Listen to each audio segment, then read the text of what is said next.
This is a production of the Michael Parsons Trading Institute. All rights are reserved. No duplication or distribution is permitted without written authorization.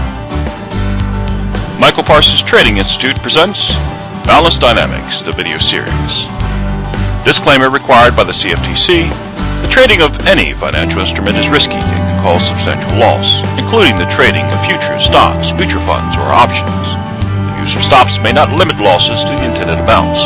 Only risk capital should be used to trade futures, stocks, or options on futures or stocks, or mutual funds, or any other financial instruments, whether in conjunction with this product or otherwise.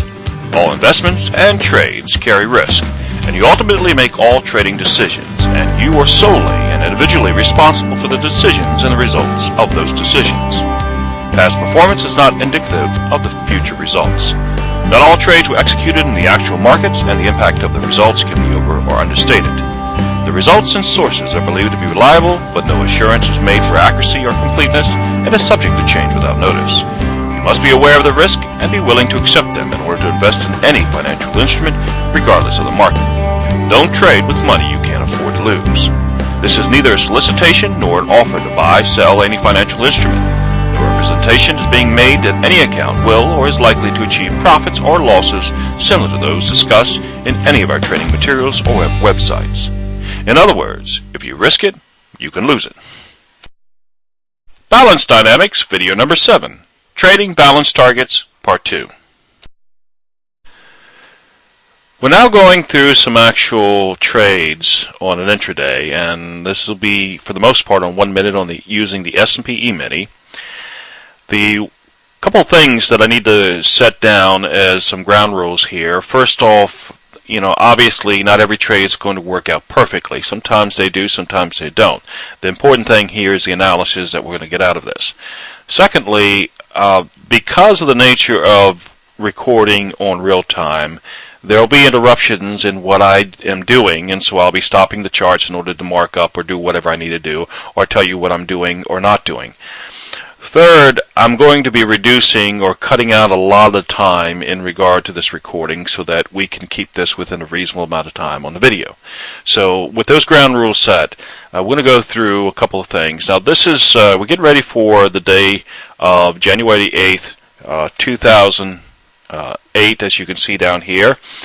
And before we do that, we're going to do analysis. Now I'm going to be trading on a 1 minute because I want the trades to be a little bit smaller and quicker on the action, but we need to go to a higher time frame and do analysis. Now I did note some things already on the 10 minute, and I'm going to slide this over here. Now for the most part we have been in a downtrend for a little while, and it seems pretty strong. We actually have, as you would see on a higher time frame, a stair-step effect where it's moving downward, and so we've gotten this far. On a trend line perspective, and I use trend lines a lot myself, and I'm going to just bypass this little spike for the moment because I like how this fits. You'll note that when we closed yesterday, we came up and did this hook, and there's a couple of things that I'm looking at that in regard to some targets. First off, if you look, you'll see that there's a doji bar, so we have a balance point right there, and that gives me a target right through this. Now I'm going to do this mathematically, and I'll explain why in just a minute. We have a target of about 1435 plus or minus, so I'm going to set a level here at 1435, and I'm going to come back and explain why that's significant. Obviously this is a target that I'm expecting. Now if you look at this, you'll see that we got held up by this trend line. So we actually have, and I don't want to lose track of this fact, if you're into patterns, descending triangle. Now, descending triangle tends to be bearish, so the expectation would be a breakout below. So this target obviously means that we're ready for another swing up before we move further down, which would break the ascending triangle in the opposite direction, but would basically establish a trading range because we got a high similar over here. If that's the case, if you look at this pattern here, right now we don't really have anything showing as a balance point except maybe this bar split here possibly, and that may be the balance point, and it may swing back down. There's a possibility that on the open will gap open or jump over this line and continue higher. Now, if that's the case, then in this direction, we're looking at probably somewhere around the same area. Now, we may be looking a little higher, depending on where the balance point sets up. But you want to be conservative on this because the overall market or bias is already showing in the higher time frames to be in a downward direction. So most of the force should be downward. So this should just be a pullback. Now what that means is that depending on what happens here, if we break lower, and I'm going to be using a simple trend line to establish that, then I will be shorting the market and selling it. If we jump above this and we find any support, I'm going to be looking for an opportunity to buy as long as I have enough room to 1435, and 1435 would be my exit. At that point, I would then be again looking for some type of trend line or some type of signal to tell me the market's changed direction, and then short the market. Overall, on a higher time frame, I do see this market moving lower based on targets. So therefore, I am expecting a fairly substantial move to the downside to formulate at some point. But right now, it obviously is consolidating, and so I want to focus in on just taking advantage of some quick swings here. So again, if we break above here, I'm going to be looking to go long somewhere within this vicinity. And I'm going to mark this so that we know. If we start breaking lower and break a trend line, then we would be looking to short the market. And I'm going to set a marker here. And we can probably would change that. But that basically would be the situation. A stop set here so that I would get out of the market. And then we would be looking at another trade based on the geometry. So this is what we're looking at. Now I'm going to go back to the 1 minute time frame. And currently you can see where the marks are at. Now this entry price and this entry price is not perfect. We're not perfect on that. That will depend on some break. And I do notice that I do have two lows here. So I may be able to use these two lows for a trend line for a break. And I'll be monitoring that. So if I go across and break this, then I will be looking for a move. Now, as I go down to 1 minute, I do notice that I do have a target already hit here. So it does imply to me that we will be looking at a higher target.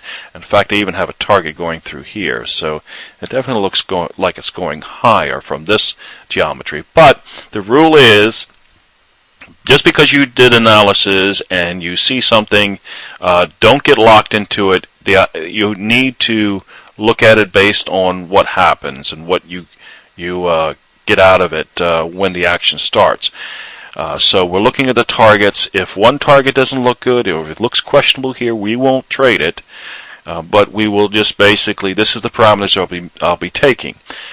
As a rule, you have to understand that when the trades get underway, there's going to be some erratic rambling I may do, so bear with me as we get in these trades, but I'll be jumping back and forth between orders. So and the recording, so just bear with me as I manage to do that. So we'll come back when the market opens. As we look at the open, obviously we've moved higher, and so let's mark this a little bit. Here's our original price we were looking at entry, but we're above that. So we're going to look for this to come back a little bit and bounce, which is typical to a reaction of breaking a trend line. If it doesn't, it's a little close to our target. So therefore, we'll just let this slide and wait for the potential short that's coming up. Again, if we come back down to our price, 14.27 3/4 or 14.28, about that range, we will do a buy and exit out 14.35. If it doesn't come back, then we will just wait till the next signal is available. I moved the entry up just a little bit to 14.28, and we got in. So far it looks good, and we'll see how it goes from here. At this point in time, we're just waiting for our exit, and we'll see if we meet that. We have a bit of a problem. I didn't get filled on my 14.35 as of yet. We touched it, but we didn't get filled, and it's now pulling off. It looks like we have a target here and another one that'll come across here. So it'll go down a little bit lower. Looks like it's still poised to go higher, but it does concern me that we had the price, but we didn't actually get filled. And so I don't know if I'm going to get a second hit here. So we're going to watch it carefully and see what happens. Well, finally got a fill, as you can see, and we did slip down here lower than I anticipated, although technically we're still at target, but this bar spiked down a little further, and I was watching the trend line, and that held, so that wasn't that much of an issue, but it was a fairly strong bar. So we have the fill at 1435. We're out, and we're waiting to see what happens next. So I need to go back and analyze what's going on in this market and take a quick look. Now, going up to the 10-minute, I just want to take a look at this real quick. We have a potential target higher to about 1442 area, in that general area. That's a good strong move, so I'll like to see what it's going to do on the 1 minute and see if we can get a bounce off of this 1435, which would be in line with this prior high. So if we do that and it's on the trend line about right here, then I would consider it another buy. But at this point, otherwise I'm going to wait to see if it breaks the trend line and see at that point if I can short the market. Real quickly here, I'm going to do a buy here off this trend line if it bounces over that, because it looks like we're targeting there. And if that's the case, then I'll use the trend line itself as a stop, and I'll target the next move up here, which would be something along this line, about 1441, 42 area, about 1441 and a half. A little slow with this recording, but you can see we had a buy at 1436 as it moved up, but then it went against us and had to exit at 1434 and a half, which was a 1.5 loss. I'm short now at 1434 and a half, so I flipped my position over because this was the other trade that I was looking for. Target on the long hand, if I go up to 10 minutes, let me get this figured out. We're looking at a move that I'm expecting down here, targeting somewhere actually right where this trend line is already at. So I'm looking for a move down here, and I think I'll do this mathematical as well. So it's going to be about in the range of 1421 and a half. So I'm going to be looking for an exit down in that area. I've got a stop set already. Needed to, because this is moving a little bit too quickly for me, and the stop is set just right at above this high here, so it's a little bit of wide stop, so I'm going to be looking to move that rather quickly, but let's see how things go from here. As you can see, the market has moved down. It did swing back up. It failed to even hit the prior high. It looks like we're hitting a target now. Let me update this to see where we're at. Okay, the market is looks like it might be pulling off. It's a little too late to do a trend line, so we'll just set a stop here for now and come back and check to see what's happening in a few minutes. I have set a trend line in here, and that's going to act as my stop in case anything unusual happens. And it looks like we have a balance point here, so as I pull this up here and calculate the center point of that, it's showing me it looks like it is around 1426.50. So I'm going to watch that. I'm going to just put a tentative exit on that, and we'll check it as it gets to that price. Let me see what's happening just a minute real quick. Sorry for the delay there, but it's pushed past the stop, the exit, and it looks like it's going strong. So I'm going to stick with it a little longer until it hits the trend line and then exit at that point. Okay, went ahead and took an exit here when it hit the trend line. It's at 1423.50, and that gives us a total on that about 44 ticks, $550 per contract. Not too bad, but it looks like it is breaking lower.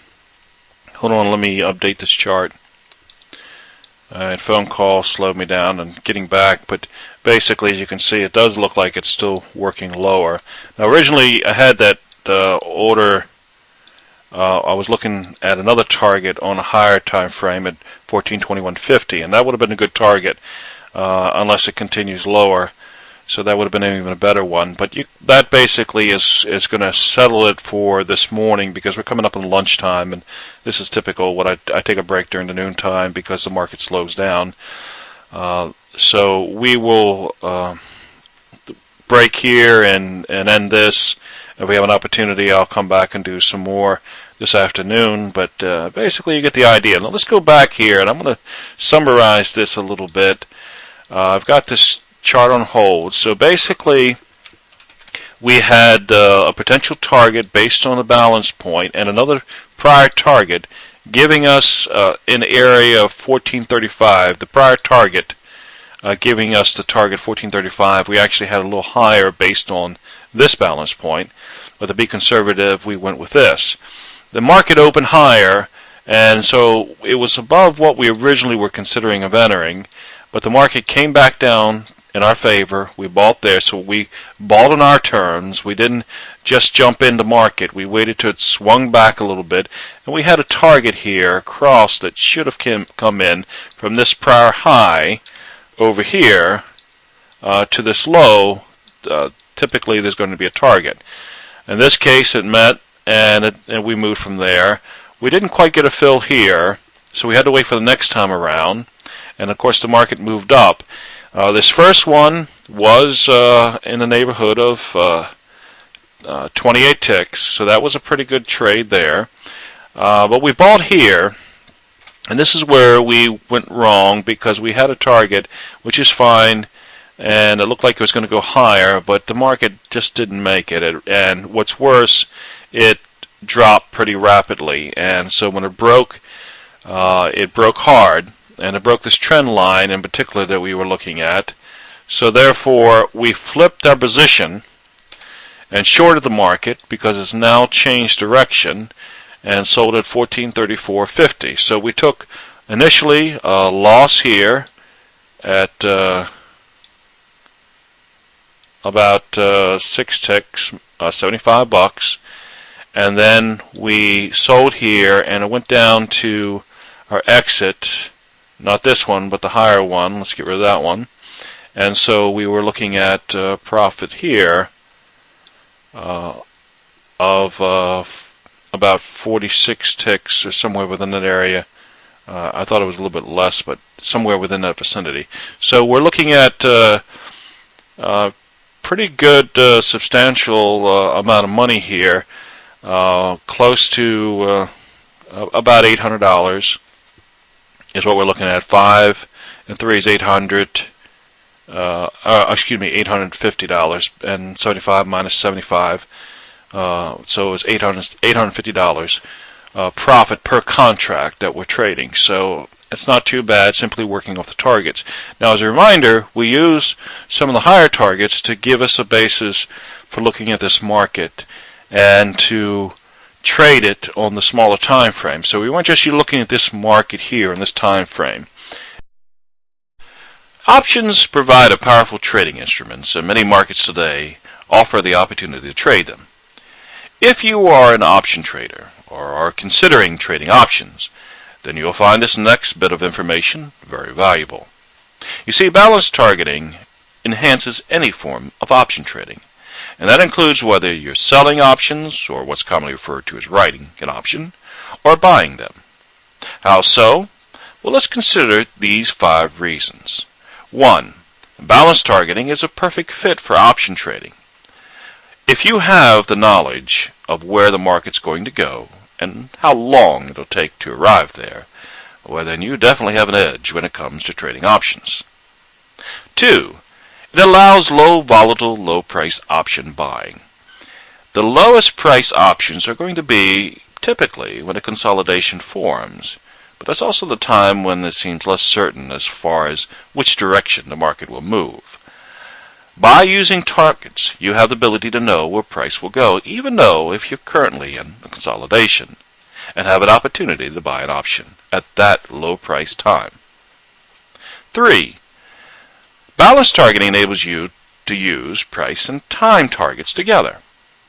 This is the key to successful option trading because you need to know not only where price will go, but also the approximate time it will take to arrive there, because options will expire within a certain amount of time. 4. Balance targeting enables you to handle a failed option trade. If you're dealing with a failed option trade, and they will occur from time to time, the fact is that the more you are able to reduce that cost, or even bring it to the point of returning back into a profit, well, the better off you'll be. You'll reduce your expenses related to running your business. 5. Balance targeting enables you to choose the very best option trades available, the ones that give you the opportunity for the most robust profits.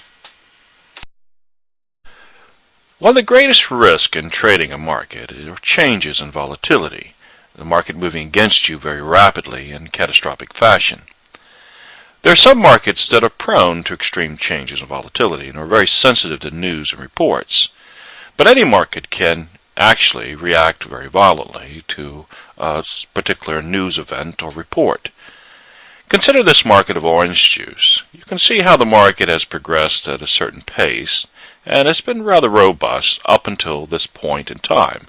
And then all of a sudden you see a drastic move, as you see right here. If you had sold the market, well, obviously you would be in a very bad situation. That's where options come in. Options provide an opportunity to control the risk in regard to trading any market that may be, well, prone to these type of extremes. And in addition to that, this is also where balance targeting can really shine the strongest. Because by using balance targeting in line with options, you have the ability to create a trade that can be very profitable, yet low risk.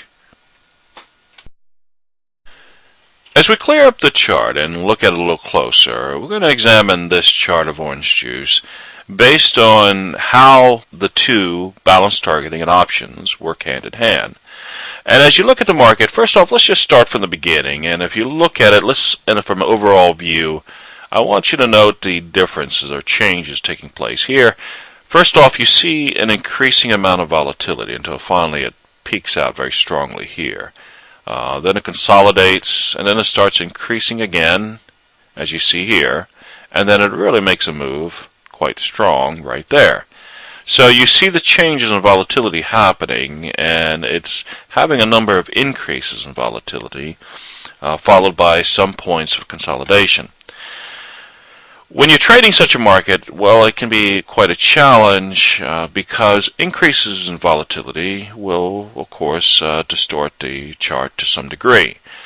But when you look at it, well, let's look at it from a balance target standpoint, and we'll just start with the beginning part of the chart. If you look at it, it's very easy to see that there's a balance point right here because we have a bar split. And so we have the option of targeting through here, and we end up with one high. We have a couple other lows here, and we can also target through. We end up with a certain price level. In this case, looks like about 171.10, and it certainly made that, but it actually exceeded it, which is again a sign of increasing volatility. The fact is that when you look at this from a trading standpoint, there's a couple of factors that can come into play, particularly if you're looking at the market right here. And let's just say we're within this vicinity, somewhere within this consolidation. We've already seen the market picking up volatility, and this would be easy also to recognize as a balance point, meaning that we would be looking at a target of approximately right there, which happens to be exactly where we went to, and so it was definitely correct. The consolidation typically means that the cost of the options would begin to drop in price, and the premium costs would be much more reasonable. Depending on how long the consolidation lasted, would dictate how long, how much the price would drop. And so this would be the best time to actually buy an option And if you know that it's going to move upward to 178.15 and at least 171.10 within this range, then you know that you have a good trade there. The only problem in this particular case is the fact that you also had an expiration coming up, and the option would have expired before the actual contract. And so that might have been an issue, forcing you to look at the next month's option or next contract's options. And that may have been a little bit more expensive because of the time decay left on it. So in that case, an option may not have been the best choice because of the premium involved and the limited amount of profit. So in this case, we can do analysis from two perspectives. One, is there a potential option trade? Yes. And what are the prices we're looking at in the time-wise? Well, the time-wise is very simple. We're just taking the matter of looking at the break in the balance point, and we end up with a time, as we can see here, of approximately the end of August, or the August 21st, 2006, right before the the expiration of the contract, and undoubtedly the option for that month would have been expired, forcing the next month. And so from that perspective, you have a couple of things here as an option trader you have to weigh. How much time decay do you have left? What is the least expensive approach you could go with while still ensuring that your trade is made or your price level is made for the profit?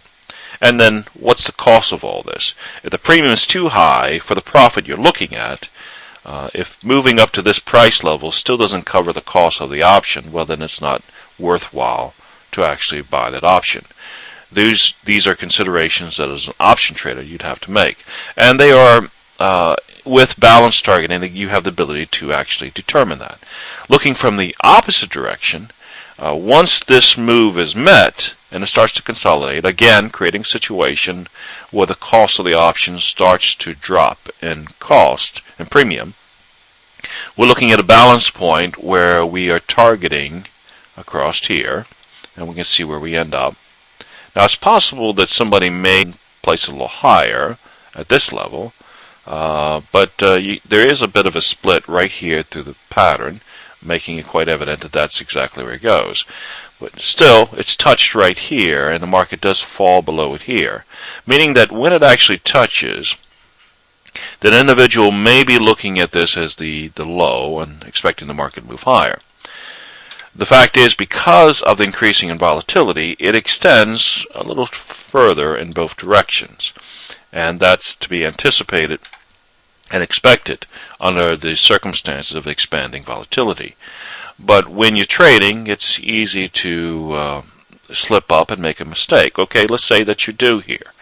What are you looking at? Well, first off, if you're looking at this at the end of the swing, then you're likely looking at this point as the balance point, and that would put the target through there. Obviously, the target is quite substantial, so buying an option here still has a great profit potential. As it turns out, the actual balance point is a little lower, approximately right here, because, and you can tell because you have this high targeting this low, and that puts the balance point a little lower. And if you target through that, you actually end up with a point that, if you go back here and measure what this is the inverse, and you can see that it went exactly to the price level indicated. But let's go back for a moment. At least for the moment, we have this target, and that target is based on this low. So let's say that you're looking at a potential option buy right here, anticipating the swing to move higher. Time-wise, it's a matter of taking the high, and we'll go back a little farther, and you may have assumed, okay, fine, I'm looking at a time-wise target of approximately there, which is not long after the low is set. As you can see that because the balance point is further over, it takes a little longer and a little delayed, but it's still not that far off than what is expected. Either case, the target is expected rather rapidly in comparison to the time left on this low. That means that you can expect a rather robust or rather volatile move. That means also that the option should prove rather profitable in a very short period of time. If you were looking at buying an option here, as the premium cost started to reduce, then you were looking at a great trade, except that the market went against you. Now, if you were trading the contract, what would you do in this scenario? Well, obviously, you would probably have exited out of the market, or been scared out of it, because of the drawdown against you. With an option, that's not a concern. The drawdown does not impact you. You've paid your premium, and you will not lose any more than the premium you've paid. Now, there are situations where if the market starts to go against you, you're going to be looking for an opportunity to get out at a good price and try to recapture some of the money you spent toward premium. But because of the scenario, because of expanding volatility, this is not really unexpected, a swing like this. By using an option, you can endure that extensive move, and you can see the end result, a very profitable move, as we see right here.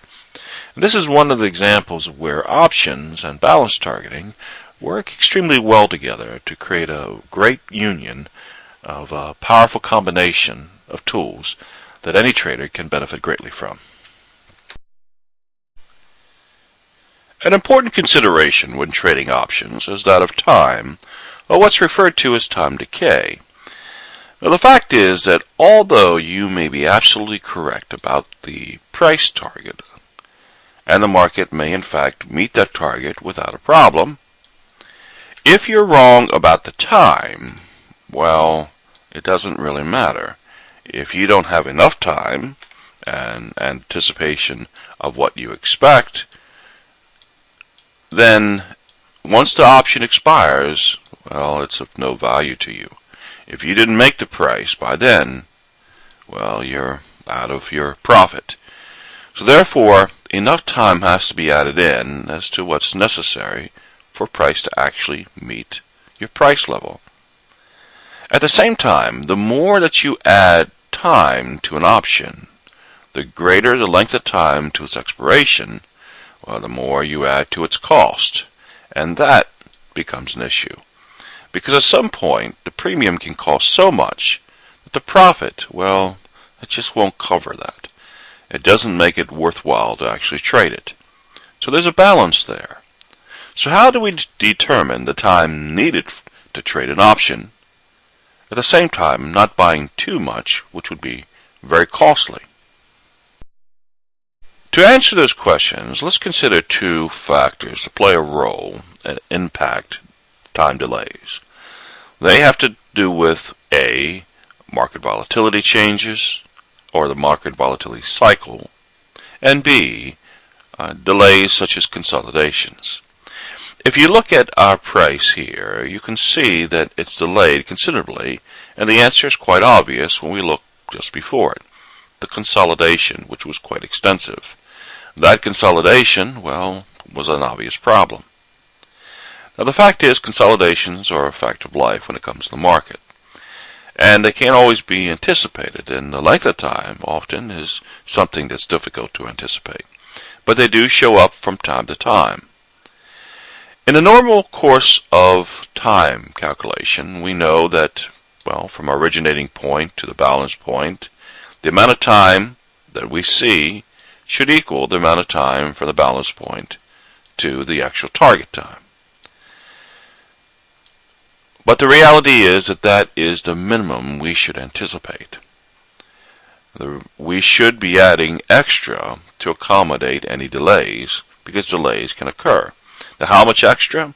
Well, it doesn't have to be a great deal of extra. In this case, for example, we have the contract rollover right here.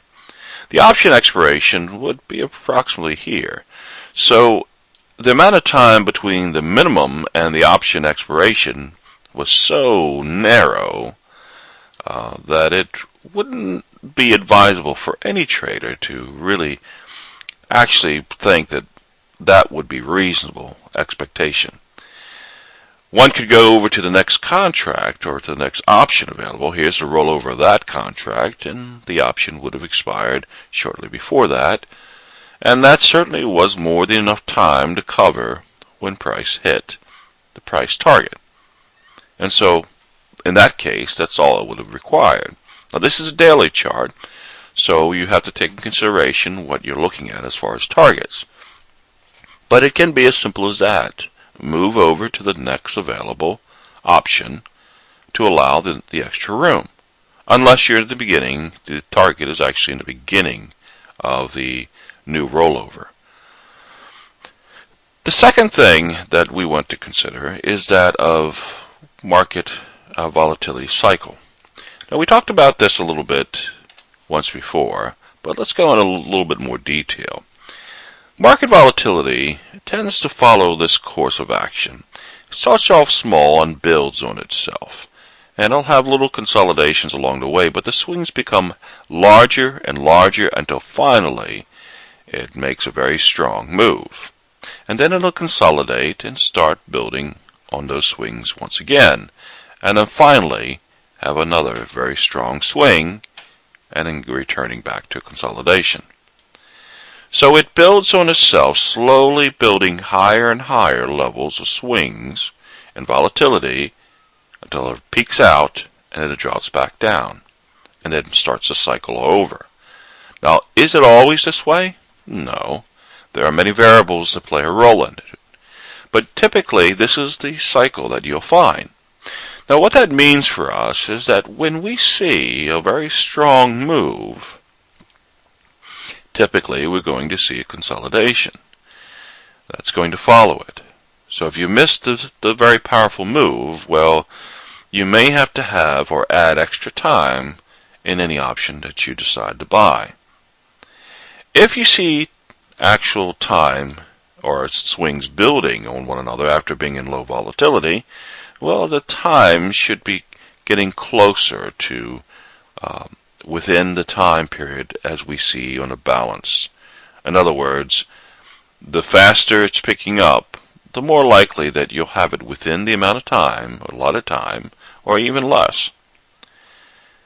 While not always true, because all things have to be balanced and equal, the fact is that the greater the volatility that's increasing, if you're within that cycle of increasing volatility, well, you should be all right in regard to the time without putting extra in. But if you're looking at a very strong move that's dealing with or impacting the equation, likely you may have a delay in reaching your price level. So take that in consideration. It's a simple matter of looking at what the market has been doing and how it's responding. Because there's so many variables when it comes to an option trade, it's very easy for an option trade to fail. Now, typically, if you're writing an option, your losses are unlimited, so that is typically handled if that starts to work against you in a way that you would handle any trade outside of options. But if you're buying an option, whether a call or a put, the fact is that you have a limited loss, the amount of the premium. The premium, though, tends to be on the high scale. The fact is, though, you don't necessarily have to accept that entire loss. How so?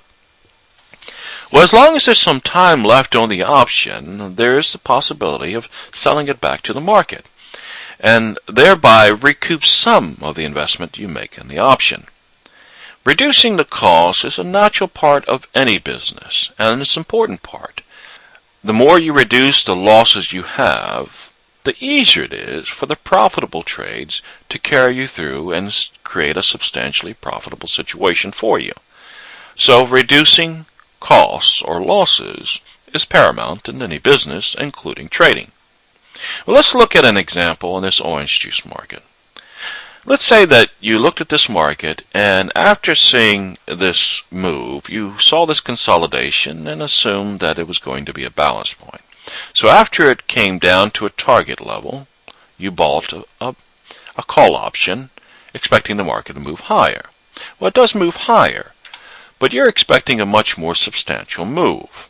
because you're seeing this as a balance point.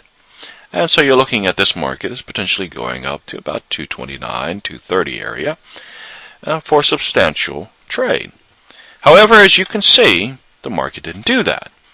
It did break prior highs, but quickly turned around and dropped substantially.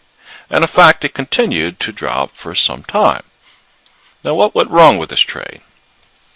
Well, all anyone would have to do is look at the weekly scale, and they would see that, well, the reality is we are already at a price target. The market was due to turn around. And there's a high out here that you can't see that really targets a lower price. So everything really went according to the way it's set up. So it would have been a matter of simply a misanalysis what you concluded. The truth is, we all do that from time to time. That's going to happen. Nobody's perfect. But rather than crying over the water under the bridge, the reality is that a professional trader needs to see what they can do to recoup whatever losses were taken. How do you adjust for the losses, and how do you control them? Well, in an option trade, because we have the ability to sell the option back into the market, we can recoup some of that premium. But here are some rules that you have to understand. First off, let's say that you bought a call option here. And as the market proceeds, you see, for example, this doji bar that makes it clear that you've got a balance point at inverse when it starts to break lower. So obviously it's going substantially lower.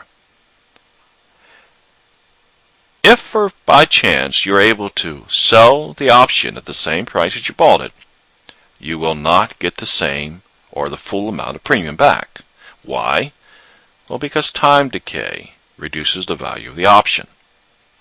So unless the market is in a substantially profitable situation for the option, much higher, then you're not going to recoup the entire amount. Now, if you recognize, for example, here, a break or a change in direction, and you take action, well, likely you'll make a profit out of the option. But you may be looking at the higher profit potential and so decide to hang on to the option in hopes that it'll bounce and continue higher, which obviously it doesn't do.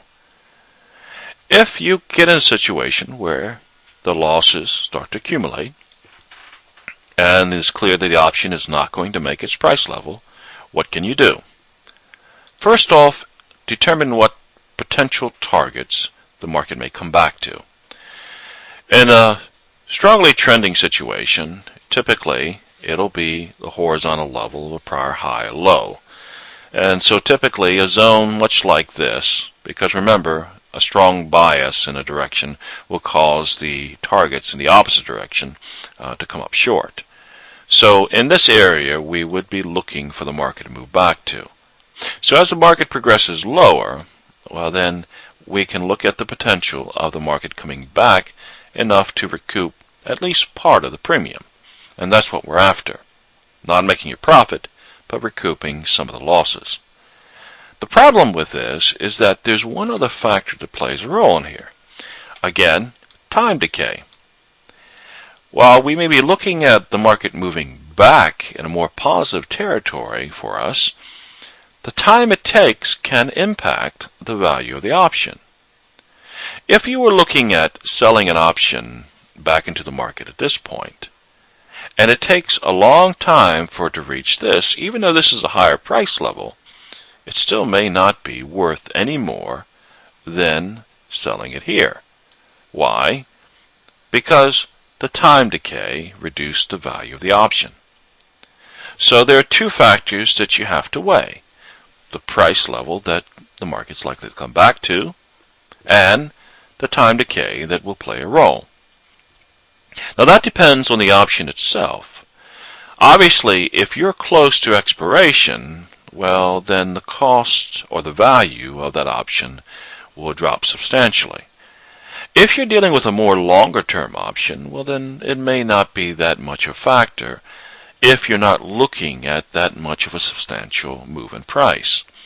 You have to weigh the situation, including the volatility, as we discussed a little while ago. So these are two factors to consider, but the key is looking at the two to determine, well, what is the best way to reduce the losses that you have. Never imagine that you have to accept the loss in its entirety. Oftentimes you can reduce it. And that's the goal in regard to any type of trade that you make. While losses will occur, the fact is you still have the ability in many cases to reduce the amount of the loss when it comes to balance targeting. Option trading statistically favors one side, the seller or writer of options. It's designed to do that because the writer of the option, well, they're accepting unlimited risk. Unless they take further steps, there's no limit to the losses that can accumulate against them. In contrast, the buyer of the option, whether calls or puts, will find that he has limited risk based on the premium he paid. He will not lose any more than the premium. That being the case, the risk is really uneven between the two, and therefore the writer of the option has the greater opportunity or odds favoring his success. What that means or translates into this: when you look statistically at the people who buy options, you find that, like many forms of trading, the large percentage actually lose. They buy an option, but it fails to meet the price within the allotted time. Now, knowing that tells you that in order to have success, you've got to go a step further than the average option trader. You have to find trades that have the better odds in regard to success. Now, how do you do that? Well, when we look at this market of orange juice, there's one simple fact that remains, as is true with any form of trading. The more robust swings will be in the direction where the market is biased. Here we find an uptrend, and what do we see? The greater, faster movements are in fact at the time or in the direction of the trend. When the market changes direction, well, again, the stronger move is in line with the trend. This factor of bias plays an important role in choosing an option. Now, how do you choose or determine the correct bias of the market? Well, by following the things that we discussed earlier, looking at the higher time frames. What do we see on the weekly scale of this market of orange juice? Well, it's clear that there's a strong bias to the upside. So, if we were looking to buy an option at any of these points, where would we look to buy? Well, one key element is when it's in pullback mode, when it's reducing its price and will have the longer runs to create a profit. But it's not just these scenarios that we're looking for. We're also looking for a situation where the market has low activity or where it's consolidating. When we go back to the daily and look at the chart, a situation where the market is consolidating, like we see here, and narrowing down, provides a key opportunity to enter the market at a low price option premium. The lower the price and premium, well, technically the lower the risk, and less we have to move to make a profit. And this is a key element. If your price of option is too much for the swing, well, it doesn't matter whether you're in the money or not. If you don't cover the cost of the premium, you haven't made a dime. You've lost money. And so the longer the potential swing, the greater the profit opportunity. The shorter the swing and the higher price you pay for the premium, well then, obviously the harder it is to even break even, much less make a profit. So the key is buying when the market's making a pullback in a very strong trend, allowing the greatest amount of movement, and when the market is consolidating, and so that the price of the premium is reducing. These situations will provide the greater opportunity of success and the best choices for trades. If you monitor a market, such as the weekly chart as we see here, and you determine that you've come close to the end of a swing, as we have here, based on the balance point, then obviously you're not going to look to continue to buy into the market till it's established itself or its bias either an inverse occurs or changes direction. When you've met a target, and particularly if you have indications that the market's going to go lower, then obviously buying a put would be more appropriate, which would be buying an option with the anticipation of the market dropping. When it's consolidating, that's a key element to look at buying an option. But you need to do so in line with the overall bias based on the targets and based on the geometry of the market. So let's summarize a few things here so that we clearly understand what we're talking about. When we look at a potential option trade, we want to find a market that's biased in a specific direction. We need indication based on the higher time frame. Once that's established, we want to find a situation where the market's making a pullback or in a position where it's set for a long, strong move in the direction of the trend.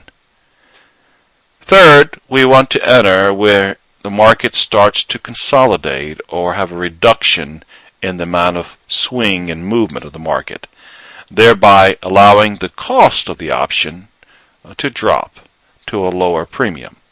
These three factors play a role in combination to create a potentially profitable option. In addition to that, we also need to consider the factors related to time and time delays, as to how long it'll take to reach our price level, and also our price targets as well. When all these factors are considered, you have the best opportunity to be successful in trading options or buying options. As we come to the conclusion of the series of videos on balance dynamics, there's a few reminders that we want to emphasize. 1. Practice on several markets before any actual trading. As the term is, practice, practice, practice. Make sure that you feel comfortable with the technique and how it's actually done. 2. Review those forecasts for accuracy and results. By doing so, you'll see what you missed and what you did right, thereby developing your skill and your ability. 3. Don't trade when in doubt. If you don't see an obvious trade, if you have a problem seeing a target and are unsure, then simply don't trade it. Look for ones that are clear, and that brings us to the fourth item. Choose the obvious trades that are clear. These are the primary ones that you want to focus on. If you don't see a trade, don't worry about it. There will be plenty of trades that will be clear, and that's what you want to focus on because those are the ones that will be easiest to make money off of. 5. Use a higher time frame to pick the better trades. Use that to assist you so that when your trades are made, they have in line with them item 6, which is trade in line with the overall market bias. Thereby you'll have the strength of the market working for you, not against you. By doing so, we are sure that you will do very well by using this technique and method in your trading. Balance Dynamics gives you the power to predict and, of course, the power to profit. Balance Dynamics, video number 7, Trading Balance Targets, Part 2. All methods and techniques are those developed by Michael J. Parsons. The videos are narrated by Michael J. Parsons. Director of Marketing, Osman Musa. Technical Support, Melissa R. Parsons. Accounting, Ruth E. Parsons. And Translation, Heather L. Parsons. This is a production of the Michael Parsons Trading Institute. All rights are reserved. No duplication or distribution is permitted without written authorization.